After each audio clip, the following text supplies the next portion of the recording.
स्वागत है आज की शानदार क्लास में। Spotting error and other topics की सीरीज का ये अगला बैच आप सभी के सामने आ चुका है। काफी टाइम से आप सभी को इंतजार था कि सर थोड़ा सा वो प्रैक्टिस वाला बैच भी आना चाहिए जिस पर एग्जाम में क्वेश्चंस पूछे जाते हैं। तो बेसिक के कॉन्सेप्ट को 2 पार्ट्स में कंप्लीट करने के बाद पार्ट 3 का ये पर्टिकुलर बेसिक टू एडवांस की सीरीज का बैच आज आप सभी के लिए स्पॉटिंग एरर के सेशन के साथ शुरू होगा। गाइस बहुत ही शानदार ये सेशन होने वाला है, तो इसकी शुरुआत करें उससे पहले कुछ चीजें हम बता देते हैं यहाँ पे कुछ बच्चों को। देखिए, आप में बहुत सारे ऐसे कैंडिडेट्स होंगे जो आज पहली बार मेरी क्लास में है, इसके पहले कि मेरी किसी भी क्लास का वो पार्ट नहीं रहे होंगे पेड बैच में। और यहाँ पे जैसा कि आप देख पा रहे होंगे कोर्स ऑन इंग्लिश पार्ट 3 चल रहा है बेसिक टू एडवांस का।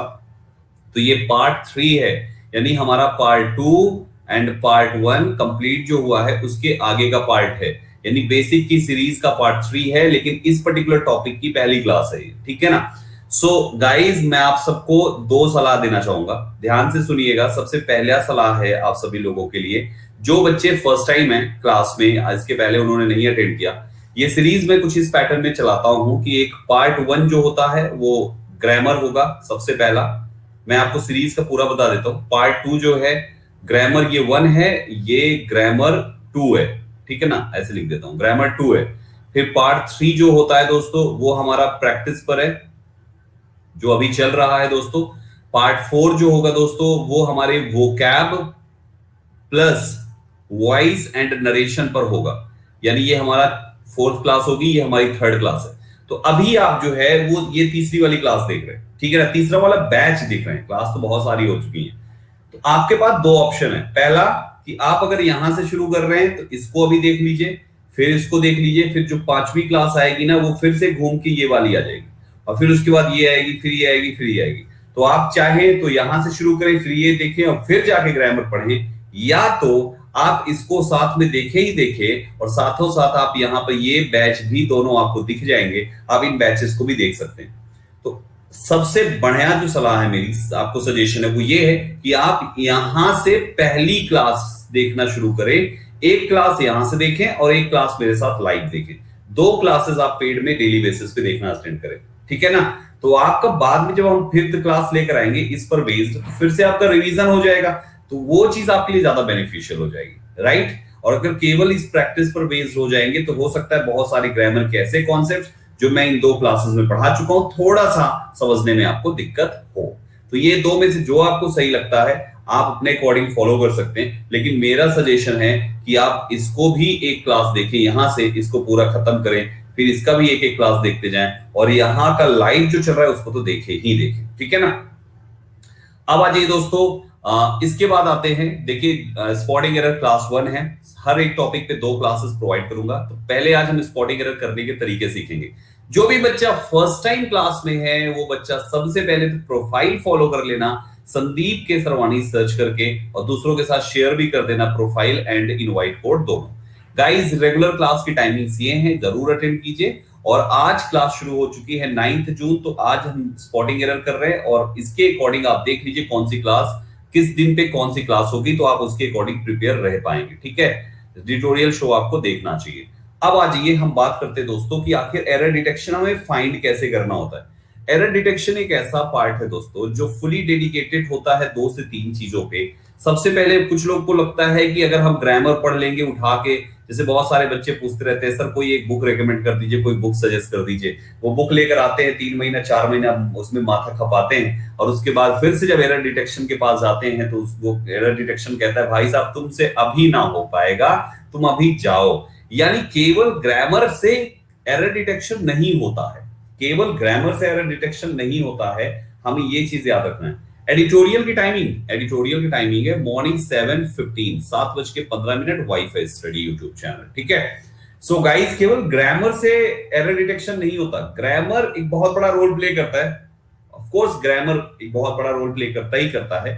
ये ठीक वैसा ही है यार, जैसे सपोज अगर घर में हमें मटर पनीर बनानी है, ठीक है ना, तो मटर पनीर के लिए जो जो मटेरियल चाहिए, अगर हमने वो सारे मटेरियल्स कलेक्ट नहीं किए तो मटर पनीर की ऐसी की तैसी हो जाएगी, मतलब वो जैसी बननी चाहिए वैसी नहीं बनेगी। तो हमें वो सारे मटेरियल कलेक्ट करके मटर पनीर बनाना है। वो सारे मटेरियल कलेक्ट करना ग्रामर के सारे टॉपिक पढ़ना जैसा होता है, समझिएगा लॉजिक। ग्रामर के टॉपिक्स को पढ़ना, noun, pronoun, adjective, verb, adverb, preposition, conjunction, interjection, article, narration, voice, active voice, passive voice, tense, सभी सारे के सारे टॉपिक्स। तो ये जो आप एक एक करके पढ़ते हैं ना, ये मटेरियल इकट्ठा करना होता है कि आपने सारे मटेरियल्स इकट्ठा कर लिए, ये केवल एक पार्ट है यार। फिर उसके बाद दूसरा पार्ट पता है क्या आता है कि भाई आपने अगर सारे मटेरियल इकट्ठा कर लिए कि आपने प्याज भी काट के रख ली, टमाटर भी काट के रख लिए, धनिया भी, अदरक भी, ये गार्लिक और वो जिंजर गार्लिक पेस्ट भी रख लिया, फिर ये भी रख लिया, फिर ये भी रख लिया, सब सारे मसाले सब रख लिए। अब ये तो सोचना है ना भाई कौन सी चीज पहले कढ़ाई में डालना है, पहले कौन सी चीज कढ़ाई में डालना है, ये तो आना चाहिए ना।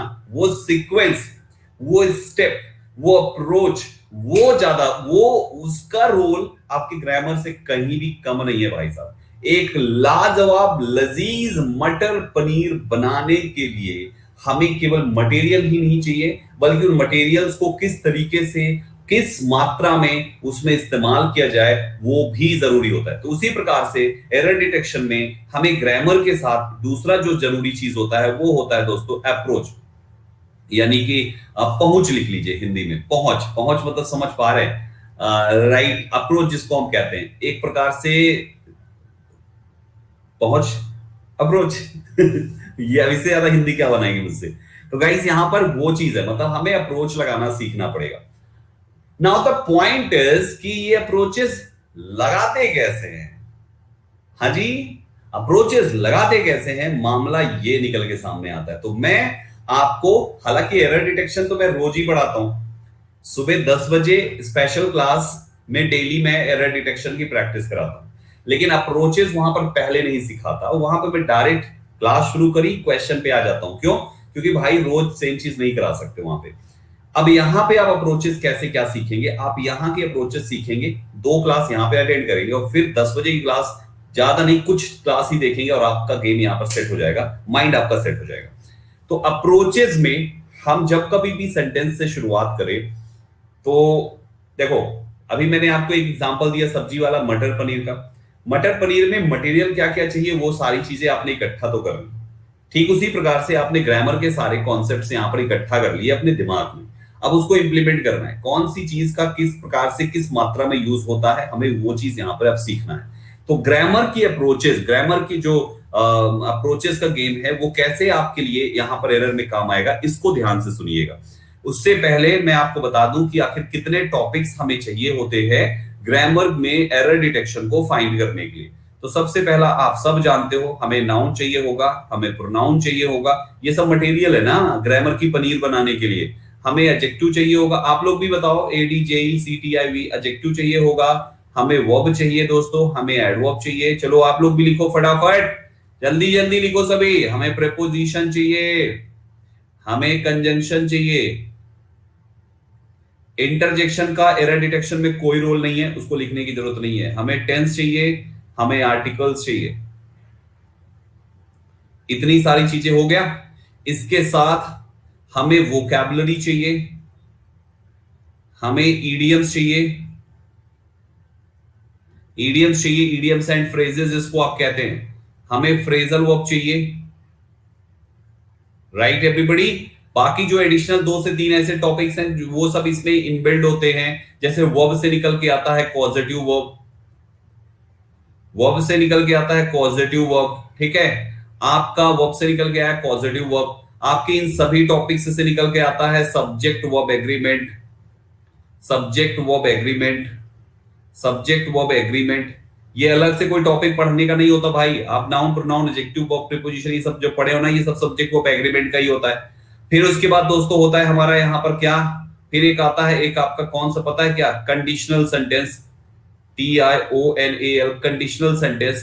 तो गाइज यहाँ पे ये 3 एडिशनल चीजें जो इन्हीं से निकल के बनी है, कोई अलग नहीं है। और थोड़ा थोड़ा एरर डिटेक्शन में एक हल्का हल्का सा, जैसे वो ऐसे कुछ ऐसे ऐसे करके कुछ भी छिड़का जाता है ना कभी कभी सब्जी उब्जी में, कुछ क्या बोलते हैं उसको, मुझे नहीं पता क्या बोलते हैं, तो वो चीज होता है। तो वो हल्का हल्का चाहिए होता है, वॉइस एंड नरेशन का तड़का, समझ रहे हो ना, वॉइस एंड नरेशन का बहुत हल्की हल्की झलक, इनका बहुत ज्यादा रोल नहीं होता, लेकिन होता है ठीक वैसा ही जैसे सब्जी में नमक।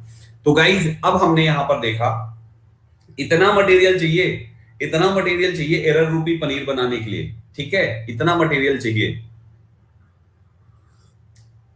अब मामला ये आता है कि सर हमने अगर सारा मटेरियल इकट्ठा करके रख लिया, जैसे हम लोग सब्जी बनाते हैं तो सब इकट्ठा करके रख लेते हैं ना सारा का सारा, तो हमने ये सारा मटेरियल इकट्ठा करके रख लिया। अब संदीप सर सिखाइए कि एरर डिटेक्शन का कैसे गेम चलता है। तो सुनिएगा ध्यान से मेरे प्यारे भाइयों, मेरे अपने बच्चों, ये जो हमारे कॉन्सेप्ट्स है ना, इसमें आप जब सेंटेंस की शुरुआत करते हैं और सेंटेंस का अंत करते हैं, इसके बीच में जितने भी शब्द आएंगे, इसके बीच में जितने भी शब्द आएंगे, सपोज कोई सेंटेंस है जो 20 वर्ड्स से बना हुआ है, 20 वर्ड्स से बना है, तो ये 20 शब्द आपके इन्हीं में से कोई ना कोई है।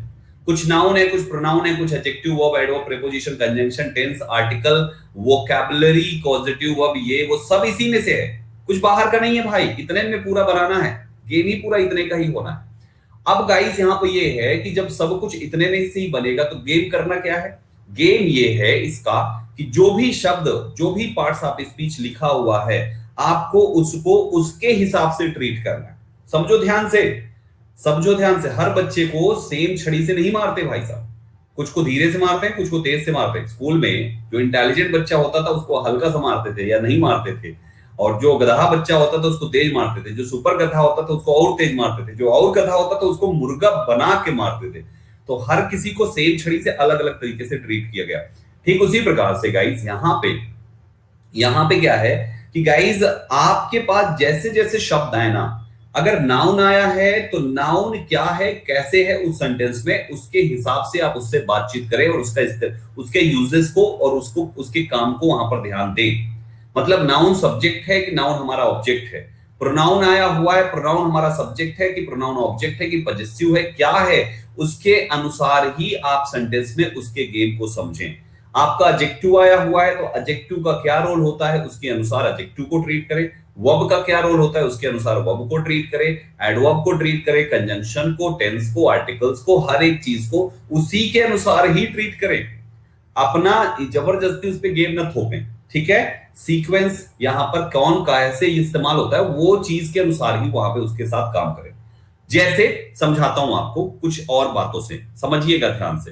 कोई एक एग्जांपल, जैसे एग्जांपल छोड़िए, अभी सबसे पहले और समझ लीजिए। सपोज आपके सेंटेंस में नाउन आया हुआ है और नाउन जनरली सेंटेंस की शुरुआत कर रहा है, तो ये आपके सेंटेंस का सब्जेक्ट भी है।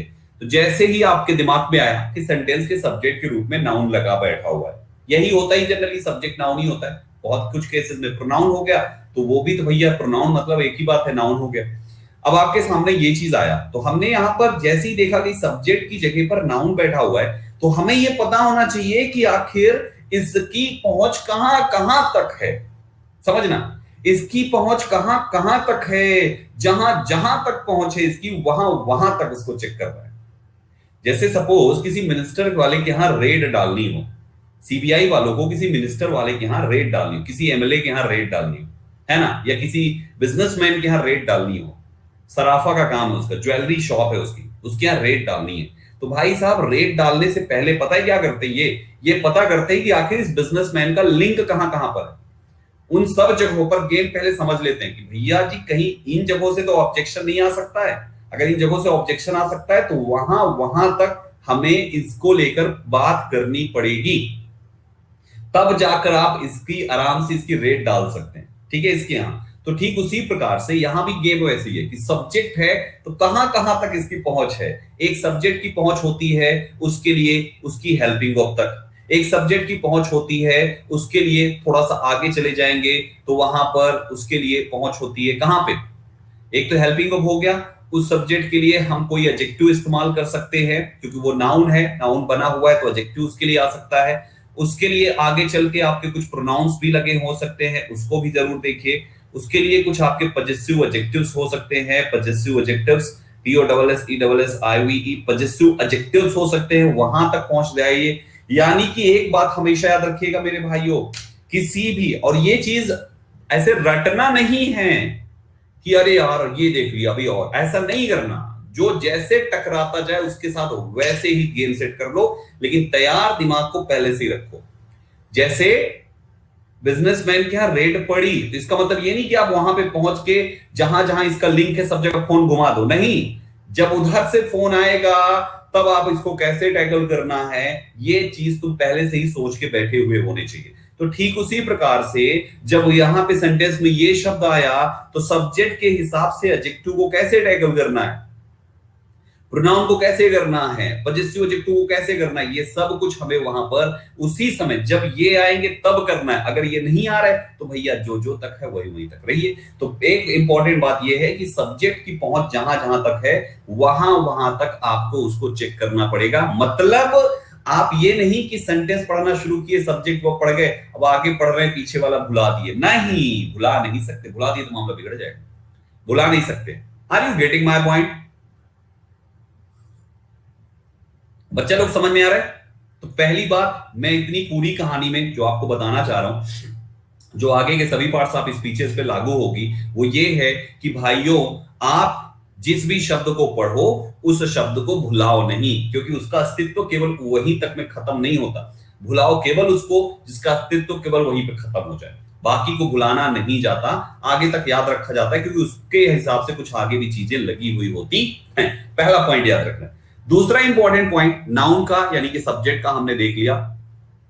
सेंटेंस में वर्ब का गेम, दो प्रकार की वर्ब होती हैं, एक होती है हेल्पिंग वर्ब जो आती है हमारे सब्जेक्ट के अनुसार। तो अगर हमारे सेंटेंस में कहीं भी हेल्पिंग वर्ब दिखे, मैं गारंटी के साथ कहता हूं 20%, 15 से 20% एरर सब्जेक्ट वर्ब एग्रीमेंट की है। हेल्पिंग वर्ब दिखे नहीं कि सेंटेंस के सब्जेक्ट से उसका मिलान करना। हेल्पिंग वर्ब किसके अनुसार आती है? सब्जेक्ट के अनुसार। तो मिलान किससे करोगे आप? सब्जेक्ट से। सब्जेक्ट से मिलान नहीं करते, अब आगे पीछे देख के चले जाते हो, ये नहीं करना है बच्चा लोग, आपको उसको सब्जेक्ट से मिलान करना ही करना है। अब कैसे मिलान करोगे? अरे आप पहले ही सोच चुके हो कि सब्जेक्ट सिंगुलर है कि प्लूरल है, सब्जेक्ट सिंगुलर है कि प्लूरल है। अब आपकी हेल्पिंग को टकराई तो दिमाग में केवल यही चीज आना चाहिए कि ये सिंगुलर है कि प्लूरल है, मिलान तुरंत हो गया। अगर ध्यान नहीं आया तो तुरंत जाके फिर से चेक कर लो, क्या दिक्कत है। तो हमने यहां पर सब्जेक्ट वर्ब एग्रीमेंट देखा, हेल्पिंग वर्ब आया, तो वर्ब में अगर मेन वर्ब आया तो ये देख लो भैया जी कि इस हेल्पिंग वर्ब के हिसाब से मेन वर्ब सही है कि नहीं। मतलब अगर इज लगा हुआ है तो कहीं ऐसा तो नहीं कि इज के साथ मेन वर्ब की फर्स्ट फॉर्म मार दिया हो, भाई होता ही नहीं है। इसके साथ आईएनजी फॉर्म आता है, इसके साथ थर्ड फॉर्म आता है पैसिव वॉइस में। तो कुल मिला के यहाँ पे जब मेन वर्ब आई तो हेल्पिंग वर्ब से पूछो कि हाँ भैया तुम्हारे अनुसार ठीक है कि नहीं।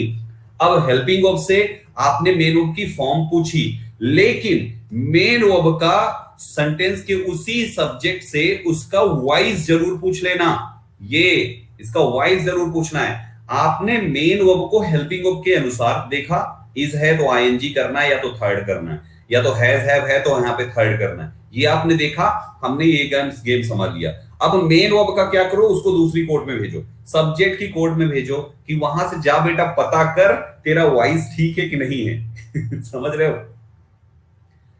यस और नो? तो आपको जैसे कुछ एग्जांपल्स से पहले इसको क्लियर कर देता हूं। हमने कहा the Taj Mahal, the Taj Mahal, the Taj Mahal was making by 20,000 labours. ये सेंटेंस हमने देखा, ठीक है ना।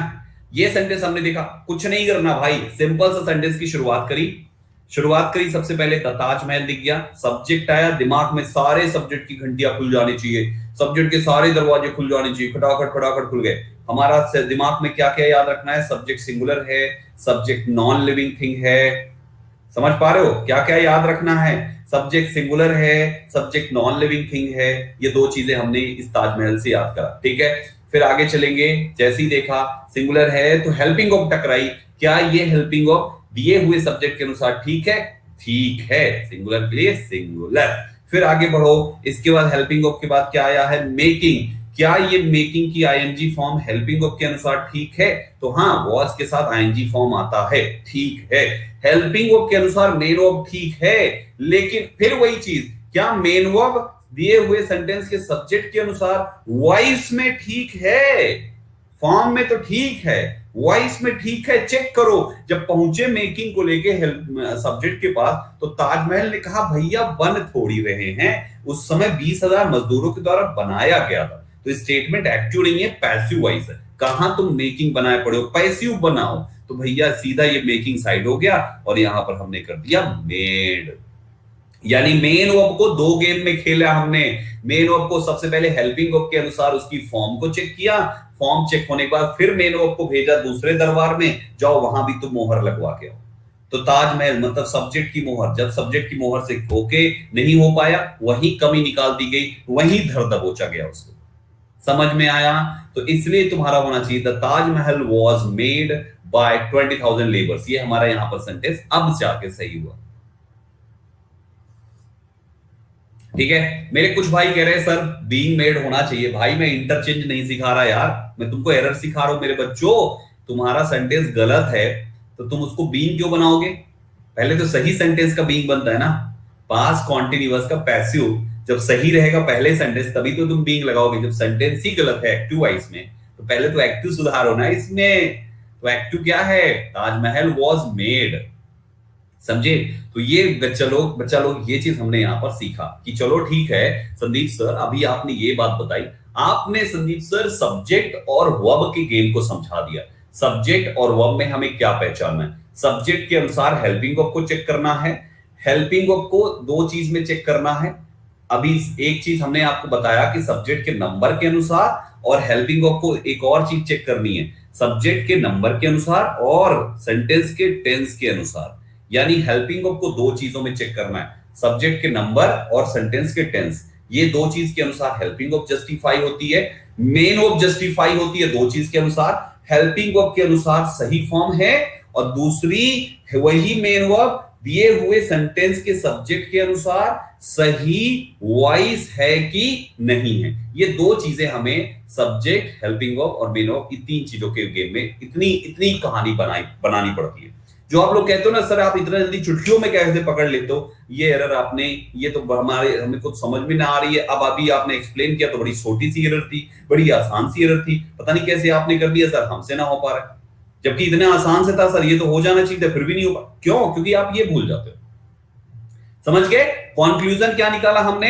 एक सब्जेक्ट है, पूरा का पूरा कहानी रट लो, इसका हेल्पिंग वर्ब से, और हेल्पिंग वर्ब का मतलब हेल्पिंग वर्ब का जो है, हेल्पिंग वर्ब को सब्जेक्ट से चेक करते हैं और हेल्पिंग वर्ब को टेंस से चेक करते हैं। ये दो चीज हम चेक करते हैं। ठीक है, फिर आएगा दोस्तों मेन वर्ब आएगा, ये वाली लाइन हटाओ, ये वाली हटाओ।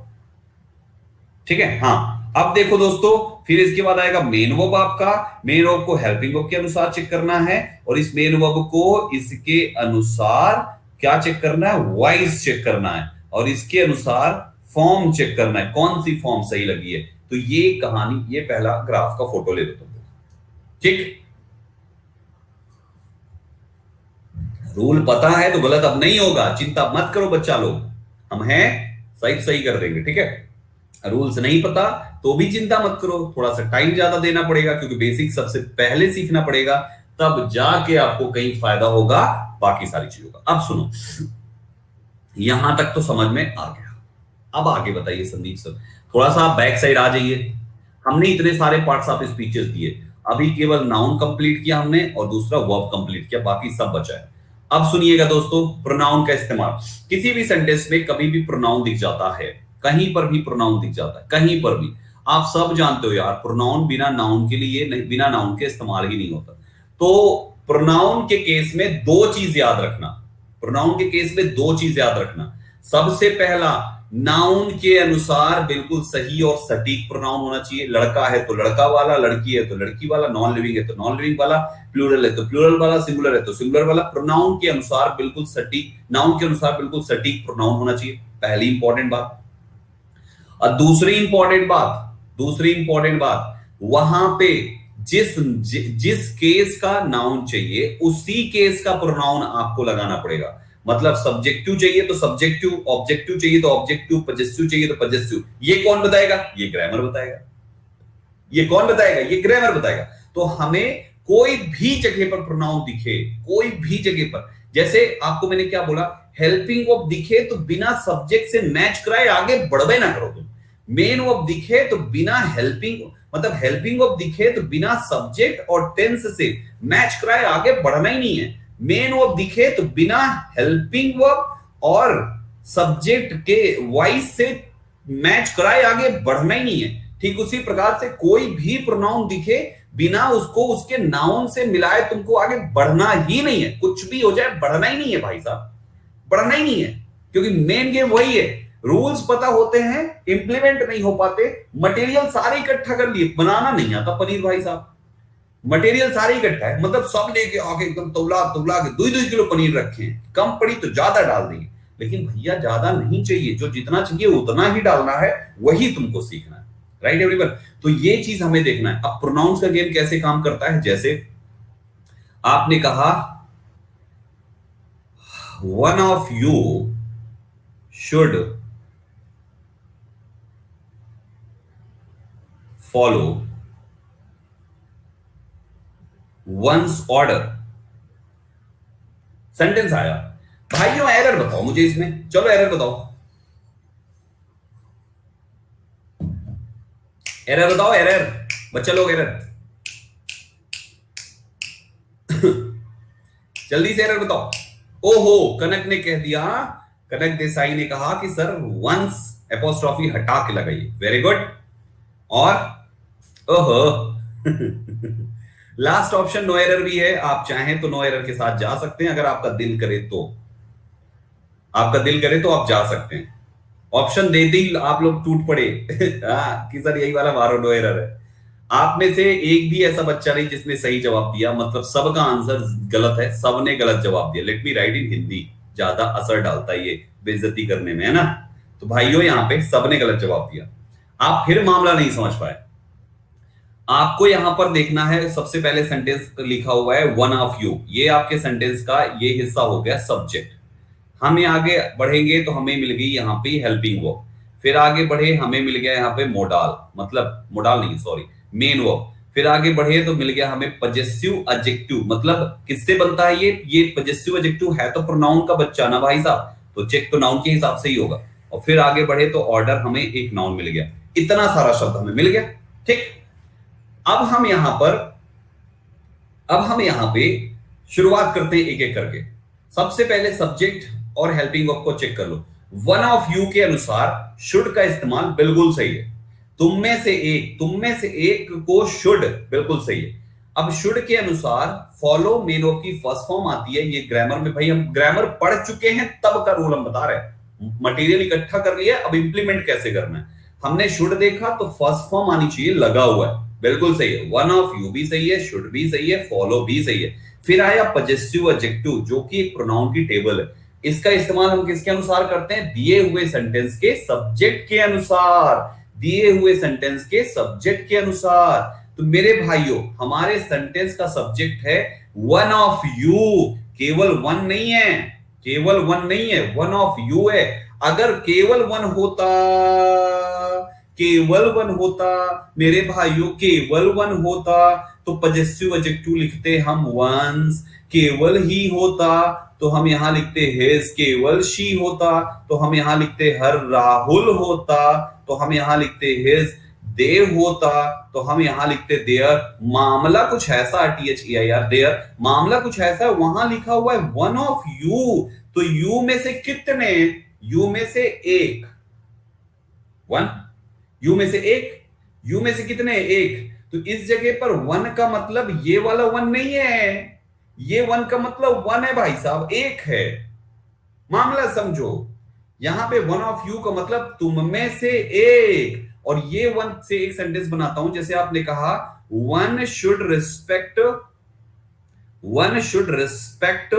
Are elders, one should respect RELDERS, यानी कि one should respect are elders, that means हमें अपने से बड़ों की इज्जत करनी चाहिए। तो हमें अपने से बड़ों की इज्जत करनी चाहिए, पजेसिव एडजेक्टिव आर है और यहां पे वन है। ये वन का मतलब एक आदमी के लिए नहीं है, ये वन एक जनरल यूज में आया हुआ एंटायर कैटेगरी को रिप्रेजेंट करने वाला शब्द है, जिसका मतलब है दुनिया के सारे one one one one one, जो भी 600-700 करोड़ लोग पूरी दुनिया में हैं, वो सारे लोगों के लिए वन शब्द है। यस और नो? तो अब ये सब्जेक्ट वन हुआ तो इसका पजेसिव इसके अनुसार आएगा जो कि वंस होगा। अतः यहां पे आर गलत है, यहां पे ONE' ये होना चाहिए। राइट। तो यहां पे ये वंस चाहिए, लेकिन नीचे वाले सेंटेंस में जो ये लिखा है मेरे भाइयों, one of you should follow one's order, इसका मतलब सामने चंद मुर्गे खड़े हैं, सामने चंद बंदे हैं, उन्हीं में से कह रहे हैं कि one of you. One of you मतलब तुम में से किसी एक को। तो भाई यहां पर तुम में से किसी एक को का मतलब हो गया एक ही आदमी की बात हो रही है, बाकी को छोड़ रहा है। अब मामला ये है कि अब क्या करें, तो पजेसिव क्या लगा है, तो सुनो। अब यहां पे इस पूरे सेंटेंस में one of you should follow one's order में आपको कहीं से भी पता चल रहा है कि इसमें लड़का है या लड़की है, कहीं से भी पता चल रहा है? नहीं ना चल रहा है ना, नहीं ना चल रहा है ना। तो जब पता नहीं चल रहा है तो क्या करें? दूसरी बात, दूसरी बात, क्योंकि लड़का भी हो सकता है लड़की भी हो सकता है। दूसरी बात, यू में से केवल एक को सेलेक्ट किया जा रहा है, तो इतना तो कंफर्म हो गया कि बात जो है सिंगुलर की जा रही है, तो सिंगुलर ही होना चाहिए, सिंगुलर होना चाहिए। और पता ही नहीं लड़का की लड़की। तो भाई साहब जब जेंडर नहीं कंफर्म होता तो पजेसिव एडजेक्टिव में हमेशा मैस्कुलिन को प्रेफरेंस में रखा जाता है। तो यहां पर ये वन ऑफ यू जो है ना भाइयों, वन ऑफ यू का पजेसिव एडजेक्टिव होता है हिज। समझिए आइएगा। तो चाहे वन ऑफ यू हो, चाहे वन ऑफ अस हो, चाहे वन ऑफ देम हो, ये तीनों का पजेसिव एडजेक्टिव, इस पूरे कंस्ट्रक्शन का पजेसिव एडजेक्टिव हिज होता है। अतः गलती हमारे यहां पर इस वंस में है, वंस हटाओ, हिज को लगाओ, ये सही बनेगा। Are you getting my point? तो मेरे भाइयों मामला समझना पड़ेगा।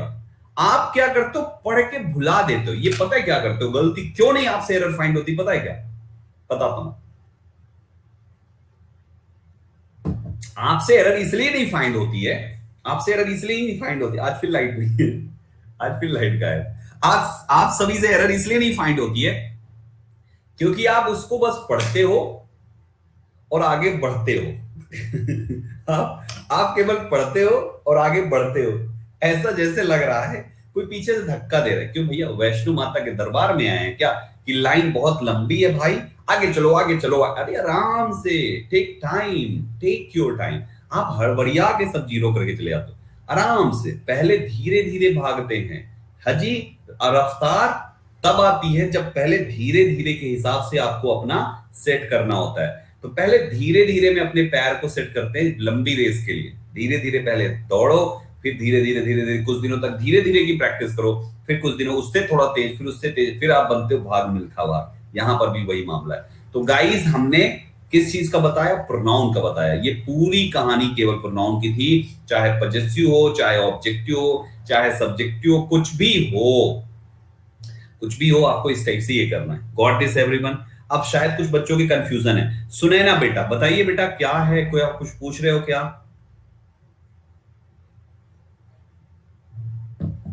थैंक यू बेटा आस्था। तो क्या करे सर, पढ़े और फिर क्या पढ़े? पढ़ो भाई, हमने कब बोला है मना करना है? पढ़ो, पढ़ो। एक और एग्जांपल दे देते हैं, एक और एग्जांपल। और बोलो बेटा, एक बार फिर से प्रोनाउन सीरीज, पूरी सीरीज शुरू से बता दें। नहीं सुना है ना, शायद आप लेट आई हो मेरी बच्ची। देख, अगर लेट आए हो, चीज को रिपीट करवा के दूसरे लोगों के लिए क्लास मोनोटोनस मत करो। फिर से इसी क्लास को देख डालना, क्या नुकसान है? रिकॉर्डेड हमेशा रहेगी, कोई नुकसान तो है ही नहीं। ठीक है, बिल्कुल ना घबराइए। चलिए, आप खुद समझ सकते हो, मेरी जगह रखो। मान लो कोई अभी अभी ज्वाइन किया हो, कहते सर क्या जो जो पढ़ाए हो फिर से पढ़ा दो। तो सर 33 मिनट से पढ़ा रहे हैं, कैसे पढ़ा सकते हैं फिर से? नहीं ना। चलो एक और एग्जांपल इसी प्रोनाउन पर दे देता हूं मेरे भाइयों। एक और एग्जांपल सुनिएगा ध्यान से गाइस। जैसे फॉर एग्जांपल आपके लिए कहा हमने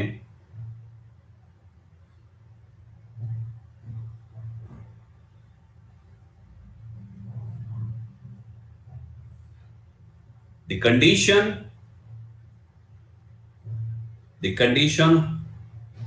of the patients in this hospital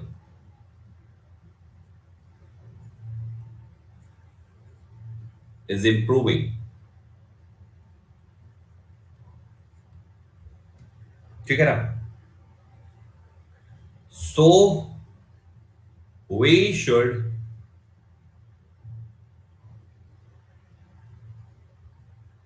promote him as a number one hospital in India. ये सेंटेंस आ गया, ऐसे ही लिखे होंगे। अब गाइस हमें यहां पे फिर वही दिमाग लगाना है, दिमाग वही लगाना है। तो प्रोनाउन मैं पढ़ा रहा हूं, सीधा प्रोनाउन पे लेके चलता हूं मेरे भाइयों। प्रोनाउन यहां पे ऐसे ऐसे करते हुए चले तो हमें मिल गया यहां पे प्रोनाउन पढ़ा रहा हूं, तो सीधा प्रोनाउन पे एक ही दिखा और तो कुछ है नहीं, दिख गया एक प्रोनाउन। अब हमारा ये प्रोनाउन दिख गया भाइयों, तो हमें बस सवाल वही पूछना है कि भाई आ तो गया, आया किसके लिए। तो we should promote him as a number one hospital in India. Promote him, him किसको?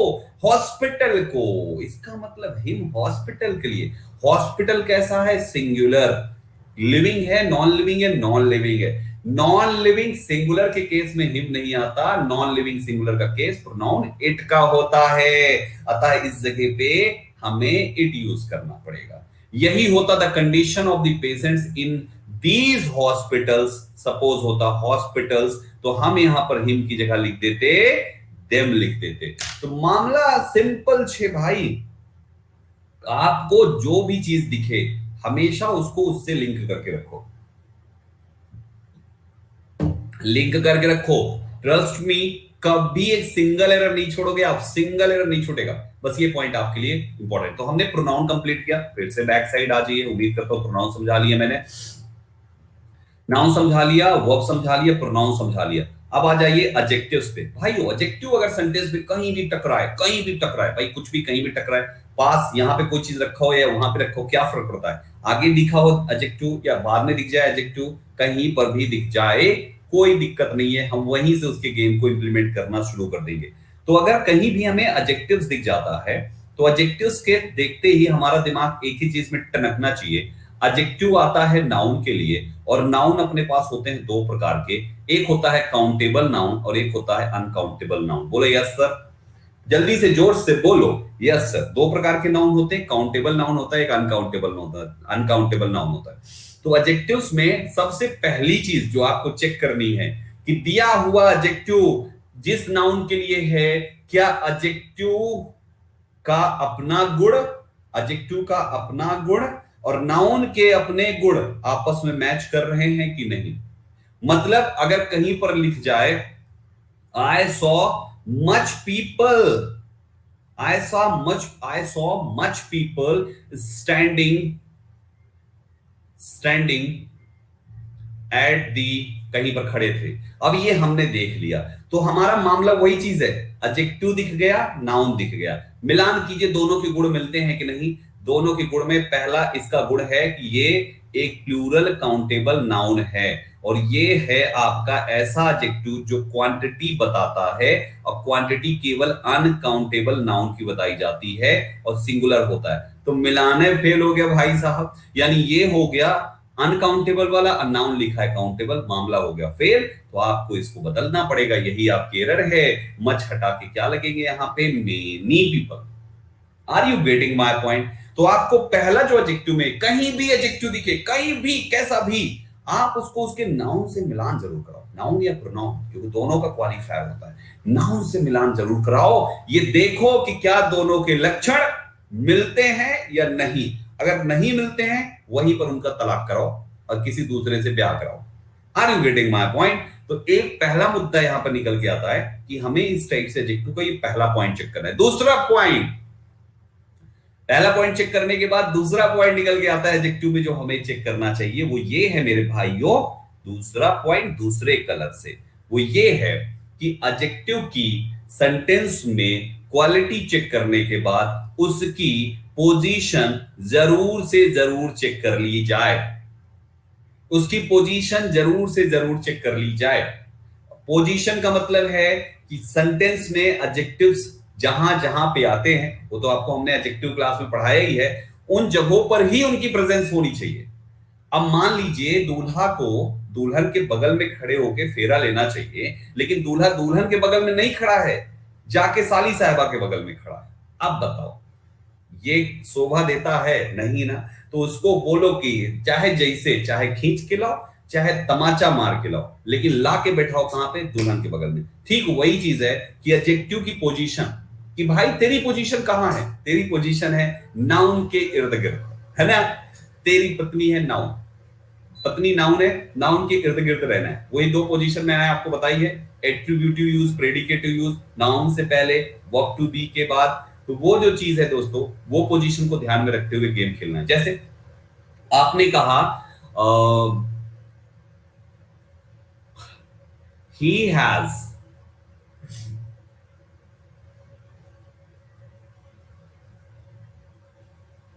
अलग पेज ले लेता हूं, he is very rich,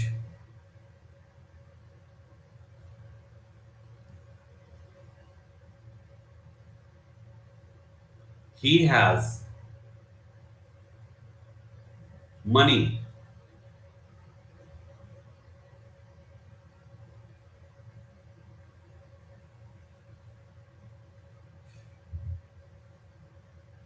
enough,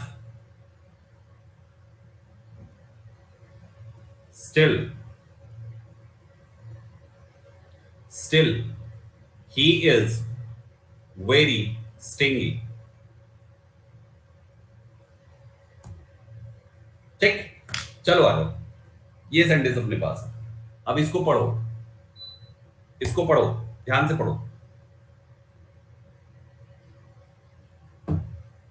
चलो, एडजेक्टिव्स के केस में हमें सबसे पहले हर जगह पर एडजेक्टिव, जब भी एडजेक्टिव दिखे उसके लक्षण, उसके लक्षण का मिलान करो। जिस नाउन के साथ है उस नाउन से उसके लक्षण का मिलान करो। दूसरा, उसकी पोजीशन चेक करो। तो हमारे पास एडजेक्टिव है, पहला रिच, दूसरा है एनफ, तीसरा है स्टिंगी। अपने पास कितने एडजेक्टिव्स हैं in one sentence? Total 3 adjectives we have. My lovely students, पहले वाले एडजेक्टिव रिच शब्द किसके लिए है? ही के लिए है। तो किसके बाद लगा है? बी के बाद लगा हुआ है, यानी इसकी पोजीशन भी सही है और एक इस प्रकार का प्रोनाउन रिच भी हो सकता है, ये भी सही है। पोजीशन भी सही है और उसके लक्षण भी सही है, तो रिच अपनी जगह ठीक। He has money enough, enough किसके लिए है? मनी के लिए। मनी एक अनकाउंटेबल नाउन है, तो अनकाउंटेबल नाउन के लिए enough शब्द इस्तेमाल होता है, क्योंकि ये क्वांटिटेटिव एडजेक्टिव है। तो इसके लक्षण बिल्कुल सही है, लेकिन पोजीशन की जब बात आई तो पता चला कि बालक एडजेक्टिव नाउन से पहले लिखा जाता है, नाउन के बाद नहीं। एडजेक्टिव नाउन से पहले लिखा जाता है। जैसे आप कहते हो टॉल बॉय, हाँ, कहीं पर बॉय टॉल सुना है आज तक? बॉय टॉल, हाँ जी। आप कहते हो beautiful lady, BEAUTIFUL, beautiful lady, आप ये बोलते हो, लेडी ब्यूटीफुल बोलते हो? नहीं। तो ठीक उसी प्रकार से एनफ मनी चाहिए था, मनी एनफ नहीं। तो गलती कहां पर है? इसकी पोजीशन में। बस पता कर लिया पोजीशन, बैंड बजा डालो इसकी अच्छे से। तो माय डियर एस्पायरेंट्स, ये हो गया गलत पोजीशन में। फिर आगे चलो, still he is very stingy. Stingy कौन? ही। कहां पे लगा? मतलब लक्षण बिल्कुल सही है। स्टिंगी मतलब कंजूस, लक्षण बिल्कुल सही है, क्योंकि ही आदमी ही कंजूस होता है, राइट? तो लक्षण बिल्कुल सही है, लेकिन क्या पोजीशन सही है? सही है, क्योंकि बी के बाद लगा हुआ है। तो पोजीशन भी सही है, लक्षण भी सही है। पहले वाले की पोजीशन भी सही है, लक्षण भी सही है, लेकिन बीच वाले ने मामला कर दिया कांड। भाई साहब, वहां पे उसकी पोजीशन खराब है, लक्षण सही है, तो उसका पोजीशन सही कर दो। तो गाइस, एडजेक्टिव की पोजीशन और लक्षण, ये दो चीजें हमें वहां पे चेक करनी होती है, राइट एवरीवन? ये जरूर से जरूर देखा कीजिए, ठीक है ना?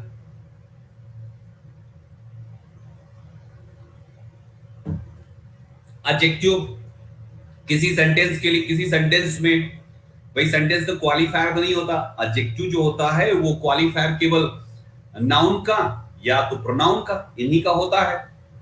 तो इन शब्दों के लिए चाहे एक एडजेक्टिव आए, चाहे दो एडजेक्टिव आए, चाहे 10 एडजेक्टिव आए, सब में ध्यान से यही चीज चेक करना है, कौन किसके लिए है भाई साहब, कौन किसके लिए है और वो उसके साथ सेट है कि नहीं। अगर उसकी सेटिंग ठीक है तो ठीक है, नहीं ठीक है तो नहीं ठीक है, वही सुधारना है।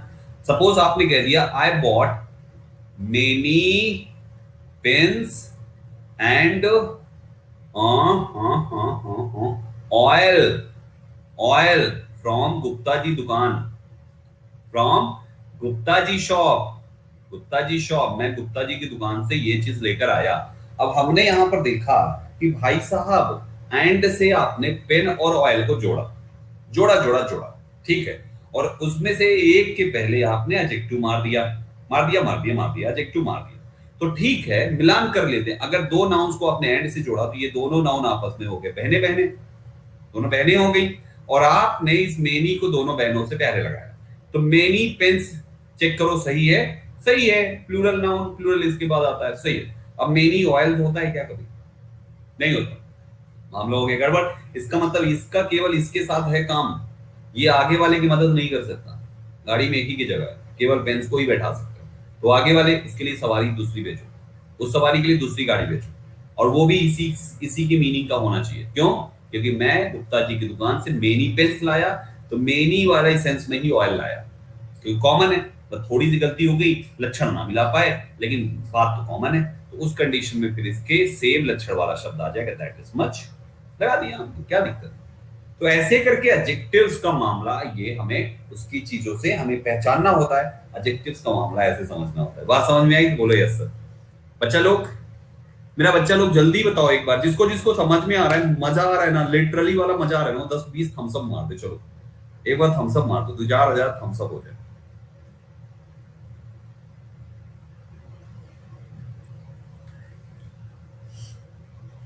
अब यहां तक बात हो गई। इसके बाद देखो, एडजेक्टिव भी निपटा लिए, बैक साइड आ जाओ। बैक साइड क्या पता है मुझे क्या लिखा है, चलो आ जाओ। अगला पार्ट हमारा आता है, दैट इज एडवर्ब। पूरा गेम हमें यही सेट करना है सबका। एडवर्ब भी एडजेक्टिव के जैसा है। एडजेक्टिव 2 की सवारी बना, नाउन प्रोनाउन की। एडवर्ब 3 की बन जाता है बस। ये एडजेक्टिव की बन जाता है, वर्ब की बन जाता है, और अनदर एडवर्ब की बन जाता है। अनदर एडवर्ब, कोई दूसरा एडवर्ब। बस करना सेम चीज है जो हमने एडजेक्टिव में किया, वही चीज यहां पे करना है। बस ये ध्यान देना है कि अब मामला इस दरबार का है। एडवर्ब तभी लगेगा, अब मान लो आपको किसी सेंटेंस में, ध्यान से सुनना, मान लो किसी सेंटेंस में आपको एडवर्ब दिख गया, किसी सेंटेंस में आपको एडवर्ब दिख गया। एडवर्ब दिखाने की मिलान जरूर करो कि किसके लिए है, फिर उससे उसकी पोजीशन चेक करो, पहला पॉइंट। दूसरा पॉइंट यहां पे ये है, ठीक है ना, पहला पॉइंट ये हो गया। दूसरा पॉइंट ये है कि उससे उसका मिलान करो कि भैया यहां पे एडवर्ब ही चाहिए ना, कहीं ऐसा तो नहीं कि एडजेक्टिव चाहिए यहां पे, क्योंकि क्वालिफायर तो दोनों होते हैं। नाउन के लिए एडवर्ब कैसे लगा दिए, या एडवर्ब के लिए एडजेक्टिव कैसे लगा दिए, कहीं ऐसा तो नहीं क्रॉस में मामला सेट हो गया। वही गलती हो गई, उसको सुधारने की जरूरत है। आओ कुछ एग्जांपल से समझाता हूं। जैसे मान लो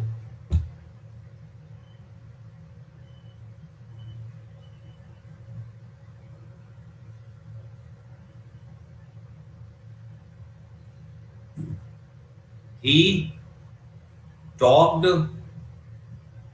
to me friendly, ये सेंटेंस हमारे पास है। तो guys, he talked to me friendly, ये हमारे पास सेंटेंस है। नाउ फाइंड एरर, चलो बताओ। हम यहां पे फिर से वैसे ही शुरू करेंगे, एडवर्ब गेम चल रहा है, सीधा वहीं पे आता हूं मैं।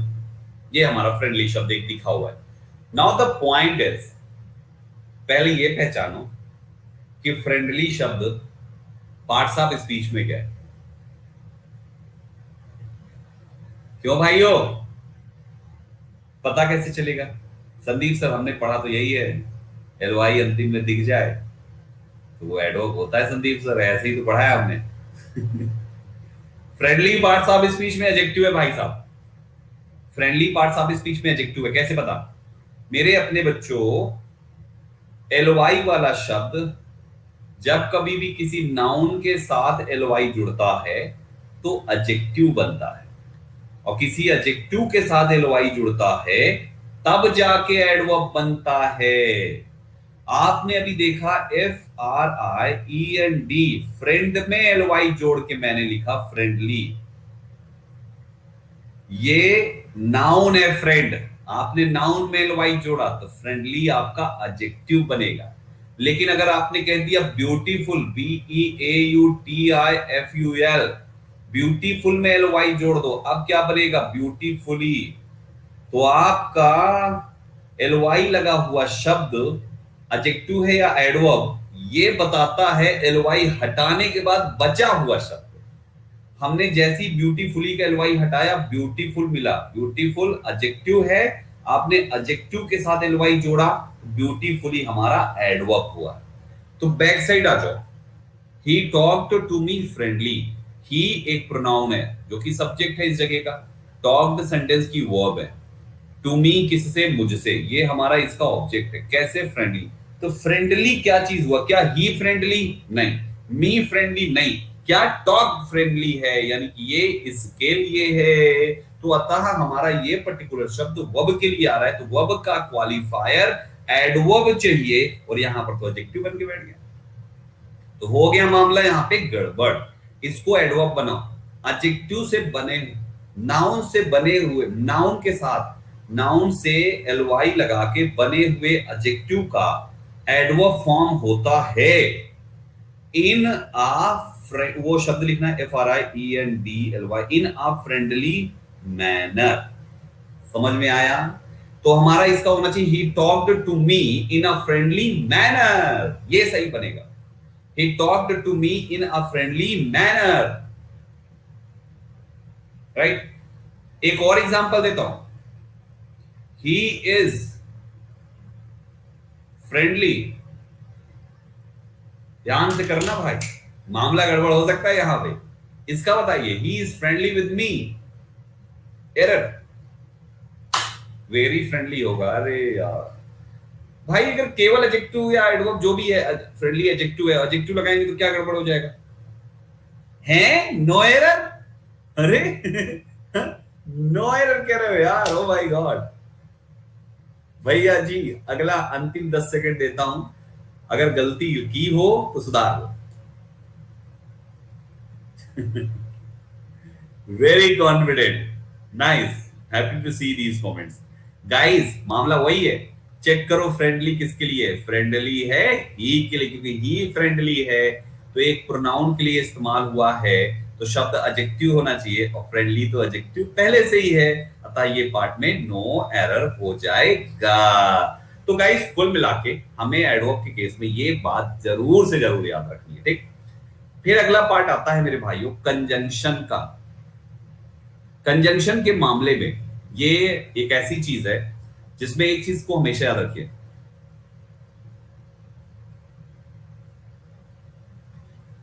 एक बात हमेशा याद रखिएगा कंजंक्शन के मामले में। गाइस कंजंक्शन का मतलब होता है कि जोड़ने वाला, राइट? कंजंक्शन का मतलब होता है जोड़ने वाला, तो वो जोड़ने वाला होगा, जोड़ने वाला। अरे फोर काइंड ऑफ, तुम कहां चले गए हाई स्कूल में, एसएससी में हो, यहां पे रहो, उसमें मत जाओ। फोर काइंड ऑफ कंजंक्शन, जोड़ने वाला, राइट? जोड़ने का काम करता है conjunction.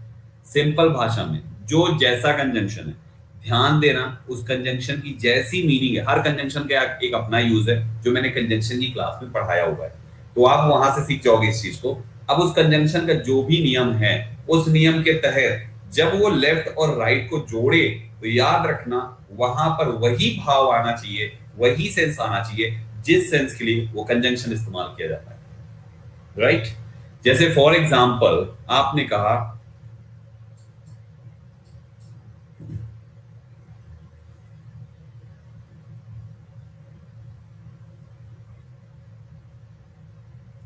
Rajesh wants to marry, Rajesh wants to marry Sneha, Rajesh wants to marry Sneha and his parents are not ready for it। ये आपके सामने क्वेश्चन है।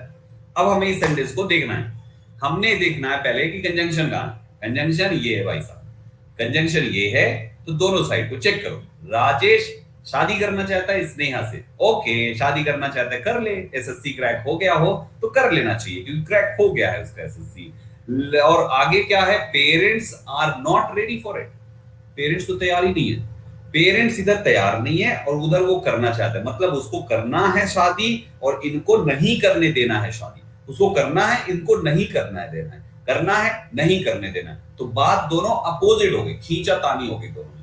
जब खींचातानी हो गई दैट मींस दोनों में हो गया कॉन्ट्रास्ट। जब कॉन्ट्रास्ट हो गया तो कॉन्ट्रास्ट वाला कंजंक्शन चेक करो क्या है, नहीं है। जब कॉन्ट्रास्ट नहीं तो कॉन्ट्रास्ट का लगाओ, कॉन्ट्रास्ट का कंजंक्शन बट हो गया।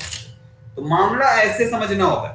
आप क्या करते हो, पहले कंजंक्शन देखते हो, नहीं पहले दोनों को समझो कि कहना क्या चाह रहा है, फिर उसके हिसाब से फिर इनको आपस में जोड़ दो, समझे। फिर उसके हिसाब से फिर मिलाओ कंजंक्शन कि भाई देख मामला, जैसे आप कहीं भी जाते हैं ना, तो हम कोई भी चीज लेने जाते हैं, जैसे किसी के बारे में कुछ पता है, तो वहां पे जाके पहले बताते हैं ना, भैया देखो देखो भैया, जिस लड़के के लिए हम शेरवानी ले रहे हैं उस लड़के का थोड़ा कलर जो है ना, वो कलर जो है ना वो संदीप सर के कप के कलर का है, संदीप सर के कप का कलर, ठीक है। उसका जो कलर है ना संदीप सर के कप का कलर है, उसका चेहरा संदीप सर के कप के कलर का है, और उसके उसके जो बाल है वो संदीप सर की लगी हुई पीपीटी के बैकग्राउंड का है। तो भाई उसके हिसाब से आप बताओ कि शेरवानी कौन सी फिट बैठेगी। पहले शेरवानी नहीं टांगते हो, पहले आप उसके दोनों बातों को उसको समझाते हो। तो ठीक वही करना है कि पहले दोनों साइड को समझ लो, समझने के बाद अब आप वहां पे बोलो भाई शेरवानी कौन सी लगानी, उसको लगा के शेरवानी चिपका दो, शेरवानी दे दो नीली लाल पीली, ठीक लगेगा, ठीक लगेगा, ठीक है। ठीक है। तो गाइस वो मामला हो गया। तो कुल मिला के पहले सेंटेंस समझा जाता है, फिर कंजंक्शन चेक किया जाता है। आप पहले कंजंक्शन देख लेते हो, सेंटेंस हुआ तक पहुंचते नहीं हो, पूरा अच्छे से समझने का मामला वही बिगड़ जाता है, राइट। तो गाइस यहाँ पे इस टाइप से हम यहाँ पे कंजंक्शन को समझ लेते हैं। अगला पार्ट आता है हमारा टेंस का। टेंस के मामले में मैं भी आपको बता चुका हूं कि टेंस हमेशा वो हेल्पिंग वर्ब वाला जो मैंने बताया कि हेल्पिंग वर्ब का ये टेंस सेम सही है या कुछ और है, ये सेंटेंस को पढ़ने से पता चलेगा। जैसे आपने कहा आई हैव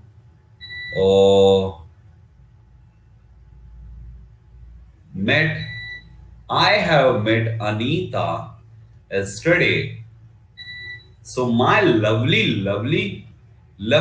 बच्चा लोग, अभी आपके सामने क्वेश्चन आया, ठीक है ना। I have met Anita yesterday, तो हमें आई के हिसाब से हैव सही है, हैव के हिसाब से मेट सही है, मेट के बाद ऑब्जेक्ट अनीता सही है, और जैसे ही आगे बढ़े तो एक आ गया yesterday जो कि पास्ट की डेट है। जैसे ही पास्ट की डेट देखी सीधा अंदर घुस जाओ वहां पे हेल्पिंग वर्ब के पास, बोल भैया पास्ट में है तुम हट जाओ, इसको सीधा पास्ट इंडेफिनिट बनाओ, और पास्ट इंडेफिनिट में अब स्टेटमेंट आई के साथ सेकंड फॉर्म लगेगी और हैव गलत हो जाएगा। आई बात समझ में। तो मेरे भाइयों इस टाइप से चीजों को समझना पड़ेगा, ऐसे करके टेंस का गेम। तो टेंस वाला पार्ट बस वही हेल्पिंग हो और सेंटेंस को पढ़ के हम डिसाइड करते हैं कहां पे कौन सा टेंस है, ठीक है। फिर इसके बाद और क्या बचा है भाई, देख लो सारे पार्ट्स आप पीछे। नाउन हो गया, प्रोनाउन हो गया, एडजेक्टिव हो गया, वर्ब हो गया, एडवर्ब हो गया, कंजंक्शन हो गया, टेंस हो गया, आर्टिकल्स बचा है और प्रेपोजिशन बचा हुआ है। अब सुनिए, आर्टिकल्स हमेशा दो तीन चीजें याद रखना, हमेशा दो तीन चीजें याद रखना। आर्टिकल ए और एन या द, ये तीनों के तीनों आर्टिकल हमेशा नाउन, लाइन सुन लीजिएगा ध्यान से याद रखिएगा, के लिए आता है। मैंने ये बिल्कुल नहीं कहा कि नाउन के पहले, मैंने कहा नाउन के लिए। पहले आएगा बाद में आएगा, कहां आएगा ये आप आर्टिकल क्लास मेरी एक बार देखेंगे तो समझ जाएंगे। पहली चीज जो आपको आर्टिकल्स में याद रखनी है, नाउन के लिए, दैट मींस कोई भी आर्टिकल लिखा जाए उस वाले पार्ट में नाउन मैंडेटरी है, उसके साथ बिना बीच में किसी भी प्रकार की रुकावट के आए हुए नाउन मैंडेटरी है। अगर नाउन नहीं लिखा तो मामला वहीं पे बिगड़ जाएगा। नाउन मैंडेटरी है, बहुत बार सिखा चुका हूं इसको आर्टिकल्स में, पहली चीज। दूसरी बात आर्टिकल्स में याद रखना, ए और एन हमेशा काउंटेबल नाउन के साथ ही लगना चाहिए भाई साहब। कभी भी ए एन अनकाउंटेबल के साथ दिख जाए ना, आंख बंद करना और अंदाजे से वहीं पर टिक मार देना, जय माता दी बोल के, बिल्कुल सही टिक कर रहे हैं, क्योंकि अनकाउंटेबल के साथ ए एन नहीं आता। 99.99%, ठीक। तीसरी आर्टिकल के केस में, आर्टिकल्स के केस में तीसरी इंपॉर्टेंट बात, ए एन और आर्टिकल द का इस्तेमाल करते समय इनडेफिनिट नाउन और डेफिनिट नाउन का गेम पूरा अच्छे से समझने के बाद ही लगाना भाई साहब, क्योंकि इस पर मिस्टेक बहुत ज्यादा हो जाती है, राइट एवरीबॉडी। तो ये चीज भी आपको जरूर याद रखनी है, सो दैट मिस्टेक बिल्कुल भी ना हो। आर्टिकल्स हो गया। एक पार्ट आता है आपका प्रेपोजिशन। प्रेपोजिशन एक ऐसा पार्ट है जिसकी कोई लिमिट नहीं है, मैं हमेशा बोलता हूं ये हमेशा सीखने वाली चीज है। हमेशा प्रेपोजिशन एक ऐसा पार्ट है जो हमेशा सीखा जाता है। पोजीशन को देखकर प्रेपोजिशन लगाया जाता है। फिक्स्ड प्रेपोजिशंस को याद करना पड़ेगा, जिससे 50% से ज्यादा चीजें तो ऐसी कवर हो जाएगी। और पोजीशन के हिसाब वाली जो चीजें हैं उसको आप मेरी क्लास से सीख जाओगे। क्लास के अनुसार आप क्लास से ऐसी आपको सब कुछ समझ में आ जाएगा। ठीक है, तो प्रेपोजिशन में आप वहां से चार चीजें सीख जाओगे। बाकी एक ऐसा पार्ट है जो चलता ही रहता है। न्यूज़पेपर से सीखते रहो, मैगजीन से सीखते रहो, किसी से पढ़ते समय सीखते रहो, कहीं पर कुछ भी मिले सीखते रहो, लेकिन सीखते रहो। प्रेपोजिशन कभी खत्म नहीं होता, बहुत ज्यादा है। तो प्रेपोजिशन हो गया, आपका आर्टिकल्स हो गया, इधर सब निपट गया। Vocabulary, idioms and phrases and phrasal verb. Phrasal verb तो हालांकि इसमें है, मैं फ्रेजल वर्ब क्लास में दूंगा ही दूंगा। वोकैबुलरी का जो पार्ट है उसके लिए मेरा 8:45 पे सुबह सुबह एक शो होता है स्पेशल क्लास में। मैं आप सभी लोगों को सलाह दूंगा कि मेरे इस शो को रेगुलर देखो। आपको मैं एक बात की गारंटी देता हूं, होने वाला इस साल का एसएससी का जो पेपर होगा ना, चाहे सीजीएल हो, सीएचएसएल हो, स्टेनोग्राफर, कोई भी हो, एमटीएस हो, जीडी हो, सीपीयू, कुछ भी हो, मैं दावे के साथ कहता हूं पिछले साल भी कहा था, हुआ है।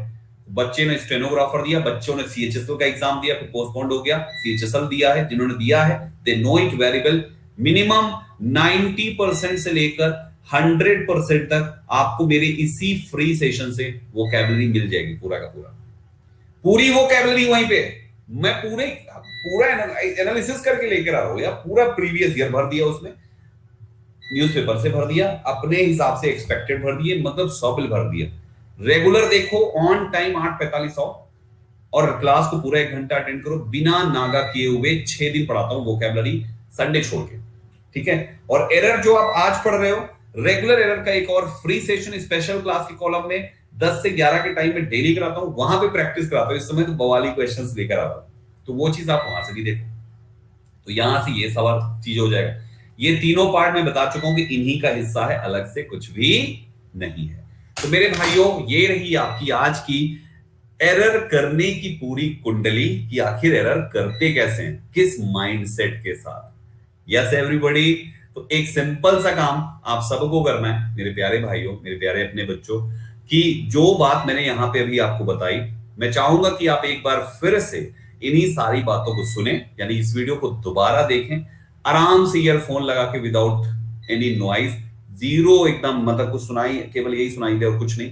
फुल कंसंट्रेशन चाहिए ताकि ये बातें दिमाग में बैठ जाए, और जैसे जैसे जो जो चीजें आए उसके अनुसार आप वैसे ही उस जगह पर रिएक्ट करो और एरर को फाइंड करो।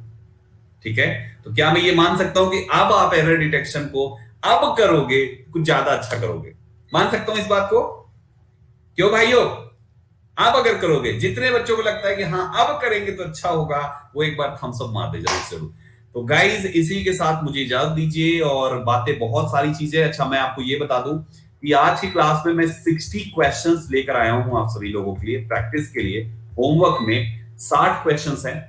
सोचा था कुछ प्रैक्टिस करा दूंगा, लेकिन कोई बात नहीं, कल करेंगे पूरा 1 घंटे का प्रैक्टिस। और रोज तो हम करते ही हैं 10 बजे आप सभी के लिए, है ना? सातों दिन पढ़ाता हूं मैं उस वाले स्पेशल क्लास के कॉलम में। तो गाइज, अब देखो, यही चीज है, जैसे कुछ बच्चे पूछते ना कि सर फ्री और पेड में अंतर क्या है? भाई यही अंतर है, पेड में ये क्लास मिलती है और फ्री में ये वाली क्लास नहीं मिलती। तो ये अंतर एक दिख गया, बाकी और भी बहुत सारे अंतर आपको दिखते रहेंगे जो बच्चे अभी हाल ही में एडमिशन लिए होंगे। Right everyone? तो अंतर जमीन आसमान का है। गाइस, टोटल 60 क्वेश्चंस लेकर आया हूं। 60 मतलब होते हैं 60 60 क्वेश्चंस लेकर आया हूं, दोनों फॉर्मेट में। अच्छी बात यह है कि दोनों फॉर्मेट में, देखो 20-20 का सेट है, ये 20-20 के 3 सेट्स हैं, ठीक है ना? तो 60 क्वेश्चंस पीपीटी में भी है और ये लो A4 साइज में भी लगा दिया, ठीक है? तो आप आराम से A4 साइज के ये 60 क्वेश्चन, 7 पेजेस है, मात्र 7 पन्ने हैं, निकाल के आराम से प्रैक्टिस करना, 7 पेजेस केवल, ठीक है? जिसको जैसा चाहिए वो वैसा रखें। चलो गाइस, आज के लिए बस मुझे इजाजत दीजिए, मिलता हूं आपसे कल बहुत सारे नए क्वेश्चंस के साथ और उनकी प्रैक्टिस को लेकर। आप सभी अच्छे से जाएं, बताए हुए आज के तरीके को फॉलो करें और अपना एग्जाम के लिए एरर डिटेक्शन को अच्छा करके कॉन्फिडेंट हो जाए।